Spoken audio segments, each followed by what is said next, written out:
আর ফাউন্ডেশনের পক্ষ থেকে আমি রাসেল আহমেদ আপনাদের সবাইকে স্বাগতম জানাচ্ছি বেসিক এইচটিএমএল এবং সিএসএস টিউটোরিয়ালের চতুর্থ পর্বে। তো এই পর্বে আমরা দেখব যে কিভাবে আমরা একটি ওয়েবসাইটের লেআউট তৈরি করতে পারি। গত পর্বে আমরা দেখেছি যে কিভাবে আমরা বিভিন্ন লেআউট ডিআইপি ব্যবহার করে বিভিন্ন লেআউট তৈরি করতে পারি। তো আজকে আমরা দেখব যে লেআউট পাবো কোথায়, যে বিভিন্ন লেআউট আমরা শিখবো সেই লেআউটগুলো পাবো কোথায়। এগুলো আপনি বিভিন্ন জায়গা থেকে পেতে পারেন, যেমন যে যে কোনো ওয়েবসাইটে ঢুকে আপনি চেষ্টা করবেন সেই ওয়েবসাইটের মতো করে একটা ওয়েবসাইট তৈরি করা। সবসময় মনে রাখবেন যে একটা ক্লায়েন্টের সবসময় পছন্দ থাকে, সে একটা উদাহরণ দিয়ে দেবে আপনাকে যে এইরকম ওয়েবসাইট আমি চাই, এরকম করে করে দিতে হবে। তো সেই জন্য আপনার কাছে যে ওয়েবসাইটটা দেখে ভালো মনে হবে আপনি এইচটিএমএল দিয়ে সেটাই তৈরি করার চেষ্টা করবেন। তো এছাড়াও বিভিন্ন লেআউট আপনি ডাউনলোড করতে পারবেন, যেমন আমি যদি এখানে সার্চ করি ওয়েবসাইট লেআউট আইডিয়াস, এরকম লিখে সার্চ করলাম এবং এখানে আমি ইমেজেসে ক্লিক করলাম, করলে দেখবেন যে এখানে অনেক লেআউট চলে আসবে। তো আমি আজকে বেসিক একটা লেআউট করব। এখানে আমি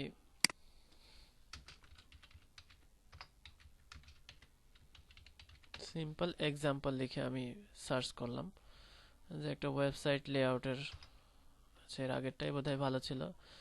তো এইখানে হ্যাঁ, এইটা একটা ওয়েবসাইট দেখা যাচ্ছে।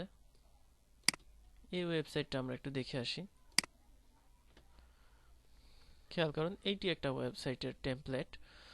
তো এইরকম করে যদি আপনি একটা ওয়েবসাইট তৈরি করতে চান, মনে করেন আজকে আমরা এটাই তৈরি করব, এই ওয়েবসাইটটা এইচটিএমএল দিয়ে আজকে তৈরি করব। তো এই ওয়েবসাইটটা যদি আমি তৈরি করতে চাই, সেক্ষেত্রে আমাকে প্রথমে আমাকে যে কাজটা করতে হবে, যে লোগোটা আমাকে সেভ করে নিতে হবে, বা এই যে ব্যানারটা নিতে হবে। ব্যানারের মধ্যে যে লেখাটা, এই লেখাটা ব্যানারটা মানে নিচে থাকবে, আর লেখাটা এর উপরে দেব কিভাবে, এই জিনিসগুলো আমাদের দেখতে হবে। বা এই যে এখানে একটা ডান দিকে আছে, এই জিনিসটা করব কিভাবে। তো এই জিনিসগুলো করতে হলে প্রথমে আমরা কি করব, একটা ব্যানার সার্চ করে নেব যেটা আমরা দিতে পারি। তো আমরা একটা লোগো সার্চ করে নিলাম, সমস্যা নাই। এখানে আমরা ওয়েবসাইট ডেন্টাল ব্যানার আমি এখানে সার্চ করি, ইমেজেস ক্লিক করলাম, করে দেখা যাচ্ছে আমি এখানে যে কোনো একটা ওয়েবসাইটের ব্যানার আমি নেব যেটাতে আমরা টেক্সট দিতে পারবো। তো আমরা এটাই নেই, হ্যাঁ এই ব্যানারটা আমরা নিতে পারি। তো এই ব্যানারটা আমরা সেভ করে নিলাম। তো নতুন প্রজেক্ট খুলবো একটা, নতুন ফোল্ডারে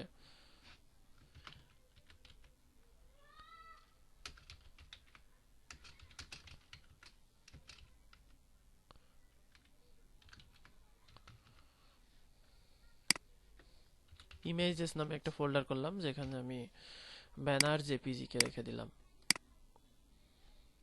তারপরে আমি একটা ওয়েবসাইট লোগো ডেন্টাল নামে সার্চ দিলাম একটা লোগো খুঁজে পাওয়ার জন্য। যে কোনো একটা লোগো আমরা নিয়ে নেব, শুধুমাত্র এটা আমাদের প্র্যাকটিস করার জন্য। এটা অনেক বড় হয়ে গেল, যাই হোক আমরা ফটোশপ দিয়ে এটাকে ছোট করে নেব। ডেন্টাল একটা লোগো, সেভ ইমেজ অ্যাজ করে আমি লোগো জেপিজি নামে সেভ করে নিলাম। তো আমাদের লোগো হয়ে গেল, ব্যানার হয়ে গেল। তো এরপরে আমরা এই যে টেমপ্লেটটা, এই টেমপ্লেটটা তৈরি করব। খেয়াল করুন, এই টেমপ্লেটটা হচ্ছে পেজের মাঝখানে থাকবে এবং ব্যাকগ্রাউন্ডটা সাদা হবে, এবং এখানে যে অপশন যেগুলো থাকবে সেগুলো আমরা নিয়ে নেব। তো আপনার যে এখানে মেইন যে একটা ওয়েবসাইটের লেআউট, এটাকে আমরা কন্টেইনার মনে করব একটা, বা ওয়ার আপার একটা ডিআইভি, একটা ডিআইভি মনে করব। সেই ডিআইভির মধ্যে আমাদের হেডার একটা ডিআইভি হবে, তারপর এখানে স্লাইডার একটা ডিআইভি হবে, তারপরে এখানে লেফট সাইড বার একটা ডিআইভি হবে, কন্টেন্ট একটা ডিআইভি হবে, ফুটার একটা ডিআইভি হবে। তো এটা যদি হয়, তো আমি কিভাবে তৈরি করব? তো প্রথমে আমাদের লোগোটা সাইজ করে নেই। লোগোটা অনেক বড় সাইজের ডাউনলোড করে ফেলেছি। আমি ফটোশপের লোগোটাকে ওপেন করলাম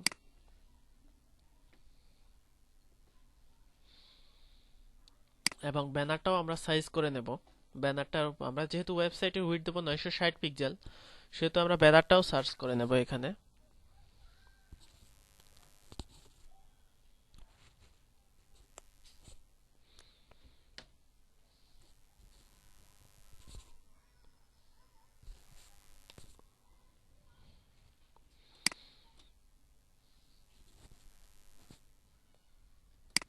আমি লোগো এবং ব্যানারটিকে ফটোশপে ওপেন করলাম।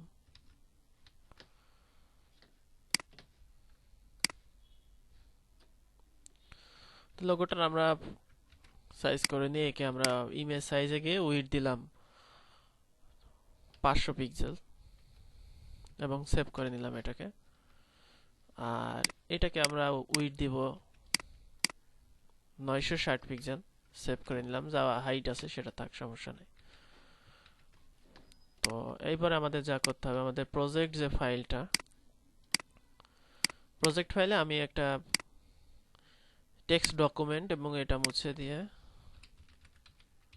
index.html এবং টেক্সট ডকুমেন্ট এবং এখানে স্টাইল সিএসএস নামে এটা কি দিলাম। এরপর আমাকে যে বেসিক কোডগুলো সেগুলো লিখতে হবে। তো আমি এগুলো আর লিখবো না, এগুলো আমি কপি করে নিয়ে আসবো।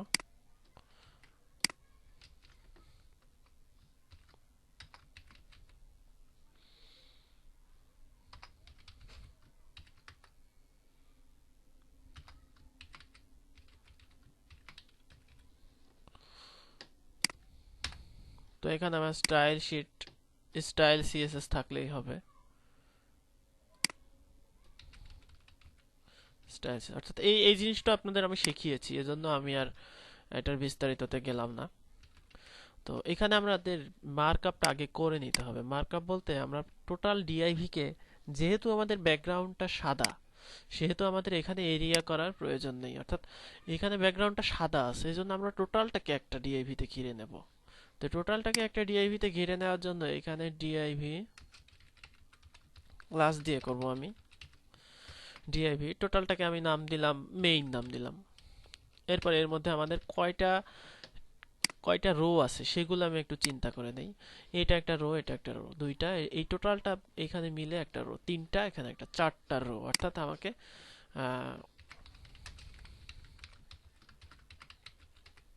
চারটা আমি নিয়ে নিলাম। প্রত্যেকটা রোকে আমি একটা নাম দিলাম। একটাকে হেডার, তারপরে স্লাইডার, তারপরে মেইন কন্টেন্ট, এরপরে ফুটার। তো হেডারের মধ্যে আমাদের কি হবে? হেডারের মধ্যে হবে আমাদের লোগো। তাহলে এখানে আমি লোগোটাকে নেই, image SRC ALT images logo JPG নামে আমাদের আছে, লোগো ডট জেপিজি। আচ্ছা, স্লাইডারের মধ্যে আমাকে স্লাইডার আনতে হবে। তো এখানে একটা জিনিস খেয়াল করুন, আমি বলেছি যে স্লাইডারটা ব্যাকগ্রাউন্ড হবে, ব্যাকগ্রাউন্ডের মধ্যে হবে এই টেক্সটটা, অর্থাৎ এই টেক্সট যেটা আছে, যে private and NHS dentist with a smile, এটা হবে। তো আমি যদি সেটা করতে চাই সেক্ষেত্রে স্লাইডারের ব্যাকগ্রাউন্ড ওটা দিতে হবে, আর এর মধ্যে আমাদের টেক্সট হবে। তো আমি প্রথমে হেডিং 2 নিলাম, যেই টেক্সট আছে সেটাই দেব আমি, প্রাইভেট অ্যান্ড এনএইচএস ডেন্টিস্ট।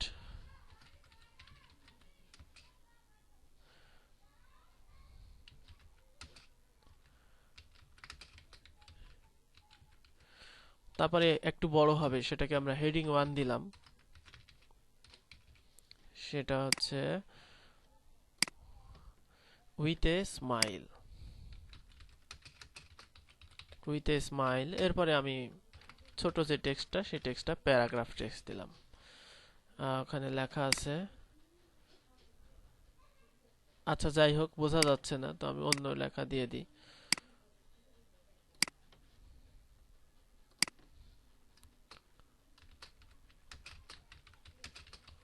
আমার নামই দিয়ে দিলাম। এটা একটা ব্র্যান্ডিং আর কি, নিজের নামের ব্র্যান্ডিং। আপনারাও যখন ওয়েব ডেভেলপার হয়ে যাবেন, টিউটোরিয়াল বানাবেন, এইভাবে নিজের নাম ব্র্যান্ডিং করে নেবেন। তো তারপরে আমরা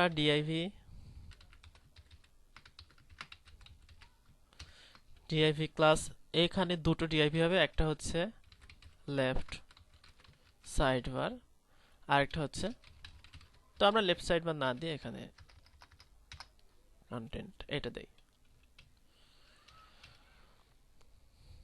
এবং ফুটারে আমরা প্যারাগ্রাফ একটা টেক্সট নেই, এখানে অ্যান্ড কপিরাইট আর ফাউন্ডেশন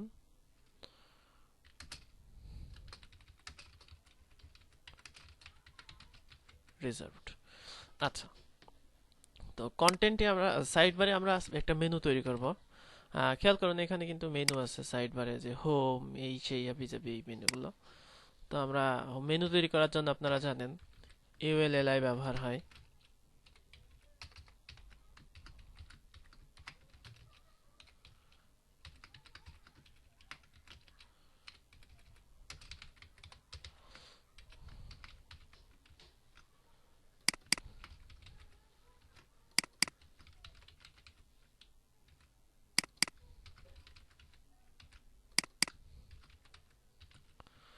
আমি এটা দিয়ে দিলাম, সাইড বার দিয়ে দিলাম। এবার ডান দিকে একটা কন্টেন্ট নিয়ে আসি। তো আমি কিছু কন্টেন্ট কপি করে নিয়ে আসি।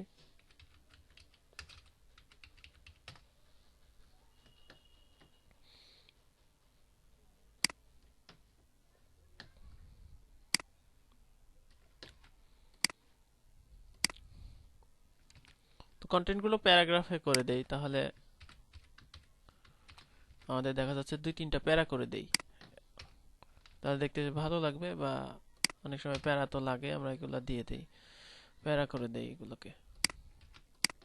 তো প্যারাগ্রাফ ট্যাগ নিলাম, প্যারাগ্রাফ ট্যাগের অবশ্যই শেষ করতে হবে, শেষ করে দিলাম। কন্টেন্টের একটা টাইটেল দেই,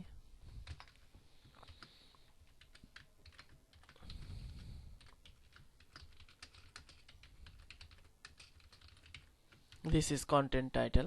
তো এটা হচ্ছে আমাদের মার্কআপ। তবে মার্কআপ করার পরে আপনাদের সিএসএস করতে হবে। তবে এখানে একটা বিষয় হচ্ছে প্রত্যেকটা ডিআইভি কে ওভারফ্লো হিডেন করে দিবেন, তাহলে ডিআইভি গুলো মানে এদিক ওদিক হবে না বা সমস্যা হবে না। কারণ কি, একটা ডিআইভি যদি কম থাকে ডাটা, তাহলে সেটা উপরের দিকে জায়গা করে দেবে। তো এইগুলো হলে সমস্যা হবে। তো সেই জন্য আমরা প্রত্যেকটা ডিআইভি কে ফিক্স করে দেবো। ফিক্স মানে এটাকে ওভারফ্লো হিডেন করে দেবো। তো প্রত্যেকটাকে ওভারফ্লো হিডেন করাটা ঝামেলাপূর্ণ। তো এই জন্য আমরা একটা কাজ করতে পারি, সেটা হচ্ছে একটা আলাদা ক্লাস নেব, সেই ক্লাসকে ওভারফ্লো হিডেন করব, তারপরে সেই ক্লাসকে আমি সব জায়গায় ব্যবহার করব। যেমন আমি ফিক্স নামে একটা ক্লাস নেই, আপনারা অন্য কিছু নামেও ক্লাস নিতে পারেন। তো প্রত্যেকটা ডিআইভি কে আমি ফিক্স করে দিলাম। তবে সতর্কতা, যেটাতে ড্রপ ডাউন মেনু হবে সেই ডিআইভি তে ফিক্স কিন্তু কাজ মানে ফিক্স নিতে হবে না, তাহলে কিন্তু ড্রপ ডাউন মেনু শো করবে না। তো এখন যেহেতু আমরা ড্রপ ডাউন মেনু করছি না, সেই জন্য আমাদের এটা দরকার নেই। তো আমি ফিক্স নিলাম। তো আমরা একটা সিএসএস ফাইল করেছি এর আগে। সিএসএস ফাইলের বেসিক যে রিসেট কোড সেটা ব্যবহার করলাম, মার্জিন 0, প্যাডিং 0। আচ্ছা, বডিতে আমি একটা ফন্ট দিয়ে দিই। বডিতে ফন্ট ফ্যামিলি এরিয়াল, বা আরো কয়েকটা ফন্ট দিবেন এখানে। Font size 14 pixel, line height আমি একটু বড় সাইজ দেই, 16 পিক্সেল দেই, লাইন হাইট 22 পিক্সেল, কালার আমি দিলাম 666, একটু হালকা ধূসর কালার দিলাম। তো এখানে আমাদের এরপরে যা করব সেটা হচ্ছে যে এই যে ক্লাসগুলো, এই ক্লাসগুলো সব আমাদের নিয়ে নিতে হবে। তো প্রথমে আমরা কি নিয়েছি, ফিক্স। তো ক্লাসগুলো কপি করার জন্য এই স্টাইল শিটে রাইট ক্লিক করলাম, করে মুভ টু আদার ভিউ করলে দুটো মানে পাশাপাশি হবে। আপনাদের যদি কোনো সময় এরকম পাশাপাশি দরকার হয়, সেক্ষেত্রে এরকম করে নিতে পারেন যে দুটো ফাইল একসাথে কাজ করা যাবে তখন। আচ্ছা, ফিক্স। তারপরে আমাদের মেইন, তারপরে এখানে আছে header, slider, main content, sidebar, তারপরে কন্টেন্ট, এরপরে আমাদের আছে ফুটার। তো এই জিনিসগুলো আমরা এখানে নিয়ে নিলাম। তো এখানে ফিক্সের আমরা যেটা করব সেটা হচ্ছে ওভারফ্লো হিডেন নিয়ে নেব।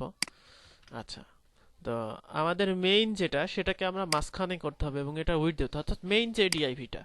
এখন আমরা যদি এটাকে রান করি, রান করে বুঝতে পারবেন। এখন এটাকে আমি রান করলাম, দেখা যাচ্ছে এইরকম আসলো, কিন্তু আমি তো এরকম চাইনি। আমরা চেয়েছি কি মাঝখানে থাকবে পেজটা।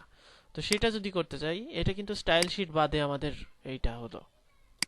তো আমাদের যেটা করতে হবে সেটা হচ্ছে আহ, আমাদের এখানে মেইন যেটা সেটার width 960 pixel, margin 0, auto, display, block, এটা করে দিলাম। তো এখন দেখুন, খেয়াল করেন এটা কিন্তু মাঝখানে চলে আসছে শুধুমাত্র মেইনকে মাঝখানে করার কারণে। আচ্ছা, আমরা এখন যেটা করব সেটা হচ্ছে আমাদের যে লেআউটটা আমরা একটু দেখি। আমাদের লেআউট হবে এইরকম, অর্থাৎ আমাদের লোগোটা ঠিক আছে, লোগোটা একটু বড় হয়ে গেছে, ছোট করে ফেলছি, সমস্যা নেই। তো স্লাইডারটা আমাদের হাইটটা দেখে আসি। এখানে খেয়াল করুন, স্লাইডারটার ফিক্সড হাইট হবে, অর্থাৎ এখানে আমরা যদি দেখি, এখানে কার্সর নিয়ে এখানে দেখলে দেখা যাবে যে এখানে একটু বড় করে স্ট্যাটাস বারে দেখা যাবে যে 960 ইন্টু 209। তো আমরা 210 দেই বা 209 দেই।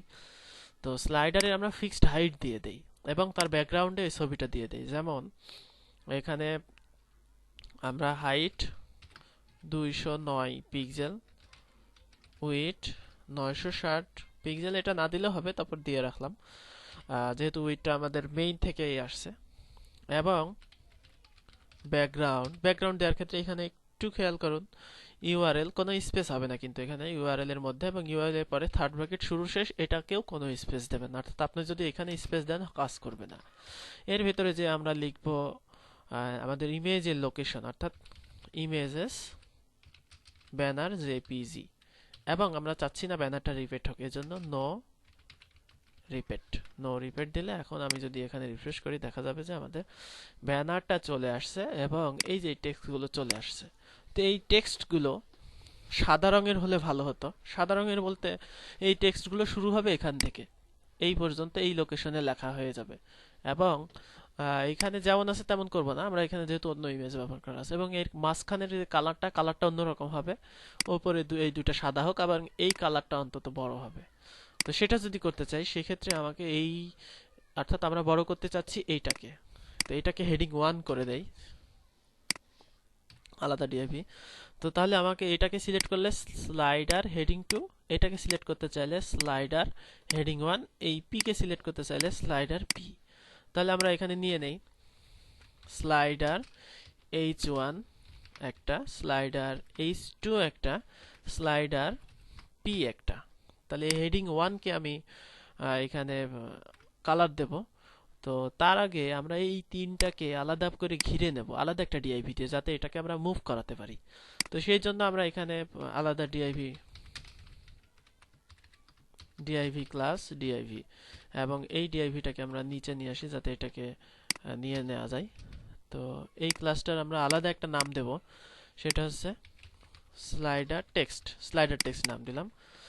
এবং আমরা এখানে কি করব, স্লাইডার টেক্সট নামে একটা দেবেন। তো এখন আমরা এটাকে স্লাইডার টেক্সট হেডিং 2 নামে সিলেক্ট করতে পারি, যদিও এটা সিলেক্ট করলেও হবে। তো আমরা ওইটাই দেই, কাছেরটা থেকে দেই, যাতে পরবর্তীতে আমাদের স্লাইডারে অন্য টেক্সট যুক্ত করা লাগবে সেটা সমস্যা না করে। তো এখন আমরা রিফ্রেশ করলাম।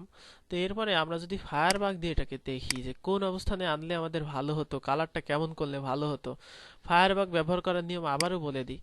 এই যে অপশনে আপনি চাইলে আপনি এই যে এখান থেকেও টুলবার এনে এখান থেকেও করতে পারেন। তো আমরা এখান থেকে সিম্পলি রাইট ক্লিক করে inspect element with Firebug select করলে এখানে আপনাকে বাম পাশে দেখাবে আপনার এইচটিএমএল, ডান পাশে দেখাবে সিএসএস। আপনি চাইলে এখান থেকে কোড লিখতে পারবেন।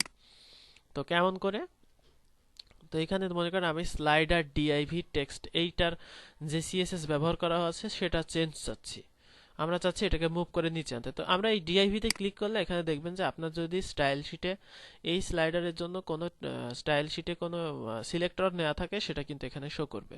তো এখানে আমি কার্সর নিয়ে এখানে এন্টার দিলে দেখা যাবে একটা জায়গা চলে আসছে, এখানে আপনি কোড দিতে পারবো যে আমি চাচ্ছি মার্জিন টপ 25 পিক্সেল, 25 বা যত দরকার আমি এই যে কিবোর্ডের অ্যারো দিয়ে ছোট বড় করতে পারবো। আর আমি চাচ্ছি মার্জিন লেফট 50 পিক্সেল চাচ্ছি, সেক্ষেত্রে আমি এখান থেকে আরো এখান থেকে উপরে নিচে নিয়ে আসব। তো এখানে আমি চাচ্ছি এখন কালারটা সাদা হবে, সেক্ষেত্রে কালার আমি সাদা নিয়ে নিলাম। এখান থেকে দেখুন কালারটা সাদা নিয়ে নিলাম। আমি চাচ্ছি লাইন হাইটটা একটু বেশি হোক, লাইন হাইট 25 পিক্সেল, 30 35 পিক্সেল নিলাম। তো লাইন হাইট বাড়ানোর কারণে আমার এটা একটু টপে একটু কমালে হচ্ছে। অর্থাৎ আমাদের এই পজিশনে নিলেও হচ্ছে। তো এইভাবে আমরা মানে ফায়ারবাগ দিয়ে খুব সহজেই দেখে নিলাম যে কোথায় থেকে নিলে আমার সুবিধা হচ্ছে। তো এখন আমি এটাকে ব্লক করেও কপি করে নিয়ে যেতে পারি, আবার চাইলে আপনি এইখানে রাইট ক্লিক করে কপি স্টাইল ডিক্লারেশনে ক্লিক করলে আপনার শুধুমাত্র স্টাইল শিটের প্যারামিটারগুলো কপি হবে, আর যদি কপি রুল করেন সেক্ষেত্রে এই মানে সিলেক্টর সহ কপি হবে। তো আমি কপি স্টাইল ডিক্লারেশন ক্লিক করলাম, করার পরে এবার আমি আমার যেখানে দরকার এইখানে আমি পেস্ট করে দিলাম, দিয়ে সেভ করলাম। এরপরে যদি আমি রিফ্রেশ করি দেখা যাবে যে আমার এটা কিন্তু এখানে থেকে গেছে। তো আমি চাচ্ছি এইটা নীল কালার হোক, সেক্ষেত্রে নীল কালারটা এইটা হবে। তো কালার কোড পাওয়ার জন্য পিক্সি ব্যবহার করবেন আপনারা। পিক্সি হচ্ছে একটা সফটওয়্যার যেটা দিয়ে খুব সহজে আপনি কালার কোড পেতে পারেন। পিক্সি হচ্ছে netriware.com থেকে ডাউনলোড করে নেবেন। সফটওয়্যারটার নাম হচ্ছে PIXIE, লিখে গুগলে সার্চ করবেন। তো আমরা চাচ্ছি এই কালার হবে, তো এই কালারটা আমি কপি করে নিলাম। তো আমরা চাচ্ছি হেডিং 1 এর কালার হবে এইটা। তো এখন যদি রিফ্রেশ করা যায় দেখা যাবে যে কালার এটা হয়ে গেছে, এবং এটাকে আমরা একটু বড় করে দিই। Font size 25 pixel. Font size বাড়ানোর কারণে আমি একটু লাইন হাইট বাড়াতে হবে আমাদের। এই সমান করে দেই, লাইন হাইট বাড়িয়ে দেই। লাইন হাইট আমরা 45 পিক্সেল লাইন হাইট দিলাম। তো একইভাবে আমি এটা কপি করে নিলাম। সিএসএস লাইন নম্বর 11-তে আমাকে এখানে পেস্ট করে দিতে হবে, অর্থাৎ এখানে যা আছে এটা মুছে আমি এটা পেস্ট করে দিলাম। দিলে দেখা যাবে যে আমাদের এটা কিন্তু থেকে গেছে। অর্থাৎ আপনারা শিখলেন যে কিভাবে একটা ডিআইভির মধ্যে ব্যাকগ্রাউন্ডটা নিয়ে তার উপরে লেখালেখি করতে হয়। অর্থাৎ মেইন যে ডিআইভি সেটাকে ব্যাকগ্রাউন্ড দেবেন, তার মধ্যে আরেকটা ডিআইভি নিয়ে আপনি টেক্সট দেবেন, তাহলে ওটাও থাকবে, এটার উপরে এটা চলে আসবে। আচ্ছা, এরপরে আমাদের পালা হচ্ছে, এখানে খেয়াল করুন, এইখানে আমাদের যে মেনুটার ব্যাকগ্রাউন্ডটা অর্থাৎ সাইড বারের ব্যাকগ্রাউন্ড হবে এটা। তো আমি সাইড বারের যেটা নিয়েছি, সাইড বারকে যদি আমি বামে নিতে চাই সেক্ষেত্রে আমাকে ফ্লোট লেফট করতে হবে এবং এটার একটা উইডথ দিতে হবে। তো আমি চাচ্ছি যে সাইড বারের হচ্ছে মোট আমাদের কত জায়গা, 960 পিক্সেল। তো আমরা সাইড বারকে যদি 300 দেই, 300 পিক্সেল, এবং এটাকে যদি উইডথ দেই, sorry, margin right 30 pixel, 30 pixel আমি মার্জিন রাইট দিলাম। ব্যাকগ্রাউন্ড দিলাম আমি আমার কপি করা আনা ব্যাকগ্রাউন্ড, এবং এটাকে ফ্লোট লেফট অর্থাৎ বাম দিকে দিতে হবে। এরপরে আমাদের কন্টেন্টের জন্য কতটুকু জায়গা বাকি থাকলো সেটা আমাকে মেজার করতে হবে। কন্টেন্টের জন্য আমার বাকি থাকলো 330 যদি যাই 960 এর মধ্যে, তাহলে কন্টেন্টের জন্য আমার থাকলো হচ্ছে 630 পিক্সেল। অর্থাৎ আমাদের এখানে উইডথ হবে 630 পিক্সেল, অর্থাৎ 630 আর 330 মোট 960 পিক্সেল। কন্টেন্টকে মার্জিন রাইট দেওয়ার দরকার নেই, কারণ আমরা ডানে জায়গা চাচ্ছি না। তো এখন যদি আমরা রিফ্রেশ করি দেখা যাবে যে কন্টেন্ট আর সাইড বার কিন্তু পাশাপাশি হয়ে গেছে। তো এখানে এই যে ব্যানারটার কিন্তু নিচে অনেক জায়গা থাকার দরকার ছিল, তাহলে এখান থেকে এটার মার্জিন করতে হবে। তো আমি টোটালটাকে যেহেতু মার্জিন দিতে চাচ্ছি, সেক্ষেত্রে আমার এই এলিমেন্টটা কি, এই এলিমেন্টটা হচ্ছে স্লাইডার এলিমেন্ট, আর এই টোটাল এই দুইটা মিলে আমার যে ডিআইভি সেটা হচ্ছে মার্জিন, এই মেইন কন্টেন্ট। তাহলে আমি চাই এখানে যদি স্লাইডারে মার্জিন বটম দেই 20 পিক্সেল সেটাও হবে, আবার মেইন কন্টেন্টকে যদি মার্জিন টপ দেই সেটাও হবে। যেমন এখানে যদি মার্জিন টপ 25 পিক্সেল দিলাম, এবার যদি আমি এখানে রিফ্রেশ করি দেখা যাবে যে আমার এখানে মার্জিন হয়েছে। আবার আমি এখানে মার্জিন টপ দিলাম না, যদি আমি স্লাইডারকে এখানে আরেকটা সেমিকোলন দিয়ে মার্জিন বটম 25 পিক্সেল দেই, সেই ক্ষেত্রে খেয়াল করুন এখানে কিন্তু একই রেজাল্ট, সেম রেজাল্ট, অর্থাৎ একই ব্যাপার। তো এরপরে আমাদের এই যে এখানে ঠিক করতে হবে যে এখানে মেনুগুলো সুন্দর হবে এবং এটাকে প্যাডিং দিতে হবে।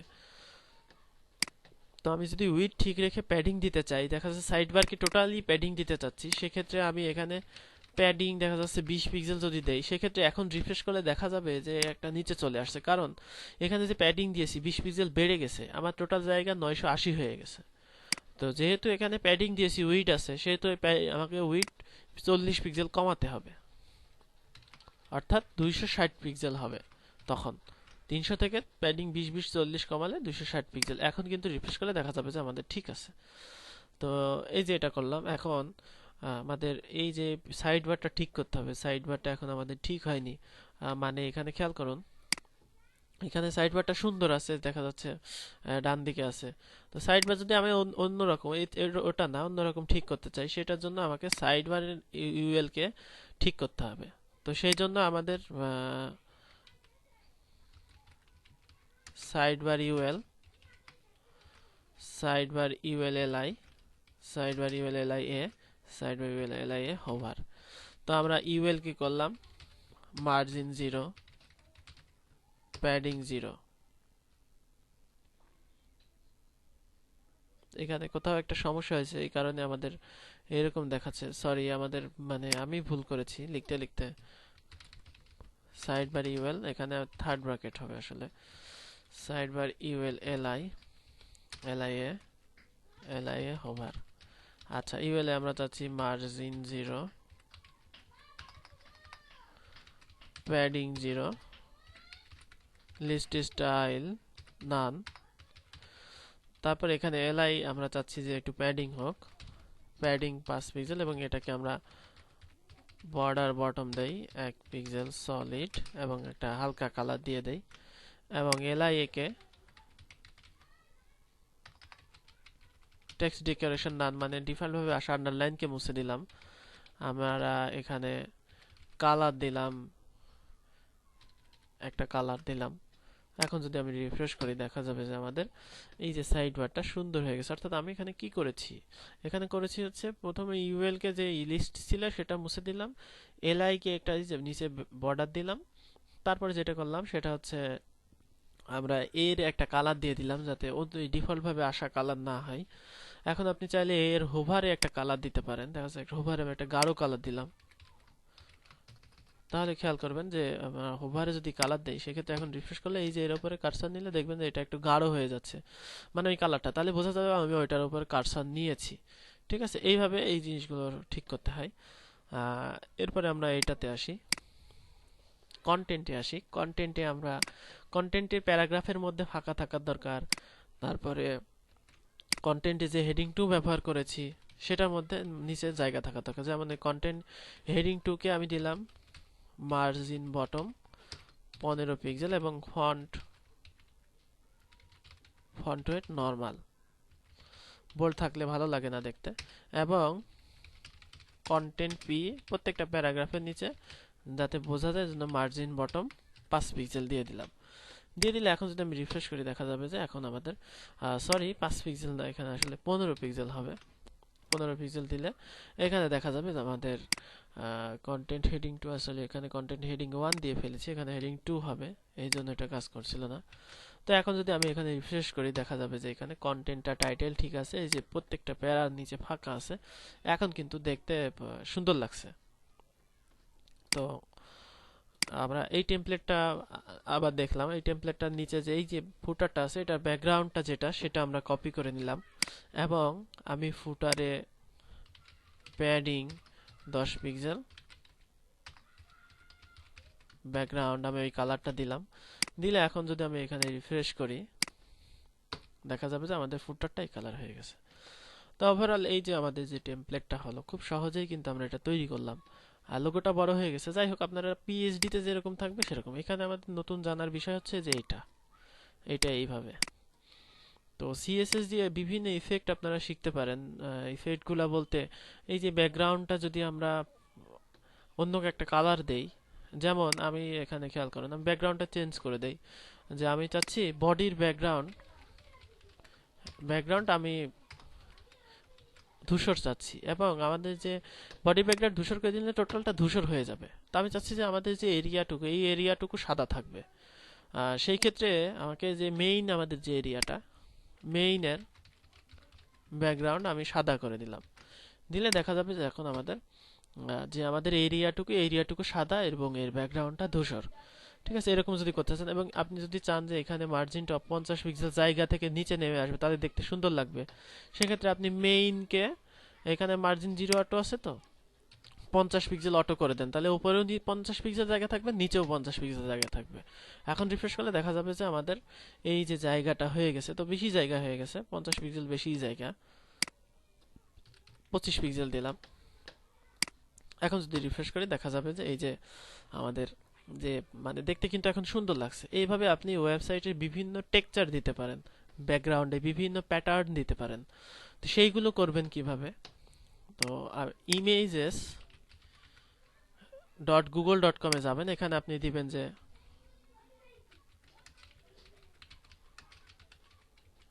ওয়েবসাইট প্যাটার্ন, ডাউনলোড লেখা দরকার নেই, প্যাটার্নস লিখলে এখানে এবার আপনি ইমেজেসে যাবেন। যাওয়ার পর এখানে দেখবেন যে বিভিন্ন প্রকারের প্যাটার্ন পাওয়া যাবে। এই প্যাটার্নগুলো আপনি ব্যবহার করতে পারবেন। তো কিভাবে ব্যবহার করবেন? মনে করেন আমি চুজ করলাম এই যে এইটা, আহ, এটা তো অনেক মানে প্যাটার্নগুলো হালকা হলে ভালো হয়। তো এটা যদি আমি নিতে চাই সেক্ষেত্রে এখন ফুল সাইজ ইমেজ করলাম, করে এই প্যাটার্নটা আমি পেলাম। এরপরে আমি যদি এটাকে সেভ ইমেজ অ্যাজ আমার প্রজেক্ট ফাইলে প্যাটার্ন, এখানে আমি বিজি জেপিজি নামে সেভ করলাম।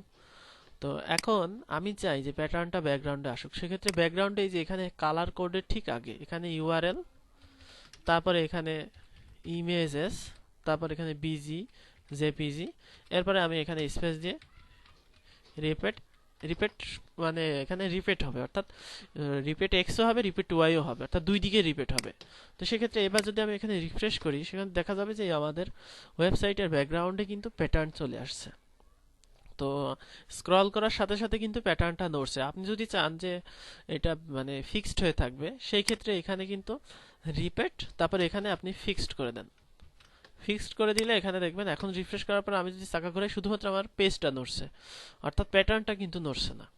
তো এইভাবে আপনি কিন্তু মানে এই ডিজাইনগুলো করতে পারেন। ঠিক আছে, এইভাবে ডিজাইনগুলো করলে দেখবেন যে আপনার ইয়ে হয়ে যাবে। তো এখানে আরেকটা বিষয় আছে যে আমি যখন আমার ওয়েবসাইটের ব্যাকগ্রাউন্ডটা আলাদা দিয়েছি, এখানে ব্যাকগ্রাউন্ডটা সাদা দিয়েছি, তখন এইখানে কিন্তু মিশে গেছে, অর্থাৎ এই যে এখানে। তো আমি এই টোটাল কন্টেন্টকে প্যাডিং রাইট 30 পিক্সেল দেবো, অর্থাৎ এখান থেকে কন্টেন্ট শেষ হয়ে যাবে। তো সেই ক্ষেত্রে এখানে আমি কন্টেন্ট যেটা আছে সেটাকে আমি যদি প্যাডিং রাইট 30 পিক্সেল দেই, সেক্ষেত্রে খেয়াল করুন আমার কি জায়গা বেশি হয়ে গেল না? এই জন্য এখানে কিন্তু 600 পিক্সেল হয়ে যাবে, অর্থাৎ 30 পিক্সেল আমরা প্যাডিং হিসেবে উইডথকে ব্যবহার করছি, এই জন্য এখন কিন্তু দেখেন আমাদের এটা কিন্তু সুন্দর আছে দেখতে। তো এইভাবেই দেখুন আমরা একটা ইমেজ দেখে আইডিয়া করে একটা ওয়েবসাইট কিন্তু তৈরি করে ফেললাম। তো এইভাবে আপনারাও তৈরি করবেন, বিভিন্ন লেআউট ডাউনলোড করবেন, এই লেআউট থেকে টেমপ্লেট তৈরি করার চেষ্টা করবেন, এবং টেমপ্লেটটা হবে প্রফেশনাল মানের, যাতে মানে দেখে বোঝা যায় যে এটা প্রফেশনাল হাতের কাজ। তাহলে ক্লায়েন্টের মনোযোগ আপনি ক্লায়েন্ট আপনার দিকে মনোযোগ দেবে, তখন আপনার ভবিষ্যতে ভালো হবে। তো ধন্যবাদ এই টিউটোরিয়াল দেখার জন্য। সোর্স ফাইলটি ডাউনলোড করে দেখবেন কি কি কোড লেখা আছে, সব ইজি কোড, এবং প্র্যাকটিস করবেন। আর আমি সবচেয়ে খুশি হব যে আপনারা যদি প্র্যাকটিস করে কোনো একটা টেমপ্লেট বানিয়ে কোথাও যদি আপলোড করে দেখাতে পারেন যে আমি আপনার এই টিউটোরিয়ালটা দেখে এই টেমপ্লেটটা বানিয়েছি, তাহলে আমার অনেক ভালো লাগবে। তো ধন্যবাদ সবাইকে টিউটোরিয়ালটি উপভোগ করার জন্য।